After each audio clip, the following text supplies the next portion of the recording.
Picture yourself next to a crystal clear lake between green mountains. You're hiking along the slope of one of them and look up to the tall pine and olive trees while the fresh Mediterranean breeze is hitting your face. Today, we keep exploring Lake Lugano in southern Switzerland by walking along a breathtaking trail from Gandria to Lugano along the Sentiero dell'Olivo, the olive trail. Getting to Gandria is incredibly easy. We're going to take bus number 490 from the central bus station Lugano to get to its final stop in Gandria. It's a short 30-minute bus ride in a small van, and watching through the windows of the bus, you can already get a glimpse of what's expecting us later today. Before our hike, we will explore the village we just arrived in. Gandria is a picturesque town with approximately 200 to 300 inhabitants. For most of its time, the village was mostly isolated from Lugano and only accessible by boat.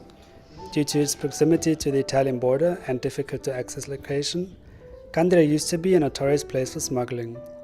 Especially meat and sausages were highly profitable due to high Swiss customs. It was only in the early 20th century that construction of a road connecting Lugano with Gandria began.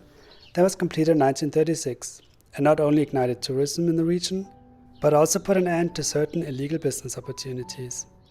Despite a growth in tourism, the village retained its narrow and winding streets and traditional houses that reflect its history and Mediterranean influence. The Sentiero dell'Olivo is a hiking trail on the northern shore of Lake Lugano that is easily accessible and around 3.5 kilometers long. Along the trail, there are numerous panels that educate hikers on the flora and fauna of the region to also create more awareness of wildlife in general. As the name of the trail suggests, there's also a lot of information on olive cultivation and products. Olive farming has been an important factor in the region ever since the Romans decided that the Mediterranean climate of the Ticino canton is perfect to cultivate this popular product. During the Middle Ages, the production became less important, while in recent centuries it grew again.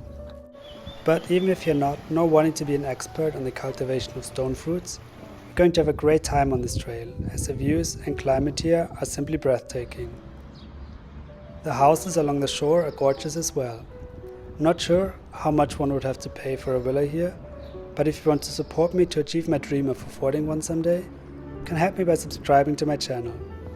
Of course I'm kidding, but I would really appreciate a subscription and a like if you enjoy this video.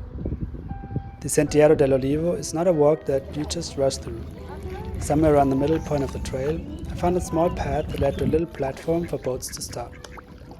I hope you can imagine how it feels on a warm late spring day to hike in this Mediterranean climate, looking at the mountains on the other side of the lake, having your feet in this crystal clear, ice-cold water while the sun is shining. I can only recommend you as well to visit this lake and see for yourself. A lot about this region reminds me of Lake Como. However, it's not nearly as much overrun by tourists as the Italian counterpart less than an hour south from here. After we leave the olive trail, we're going to walk the remaining 45 minutes back to downtown Lugano. On our way, we will check out Villa Helenium and especially the park in front of it. This building is an exact copy of the Petit Trianon in Versailles and was completed together with the park in 1931. In the garden that is right next to the lakeshore, you can find all kinds of citrus trees such as lemons and oranges. The villa itself has been in the hands of the city of Lugano since 1968 and is home to an art museum. In the region of Lake Lugano, I also explored the city and Monte Generoso that I absolutely loved as well. If you want to check out my videos on them, you can click on the boxes on the screen. Thank you for watching and don't forget to subscribe and leave a like.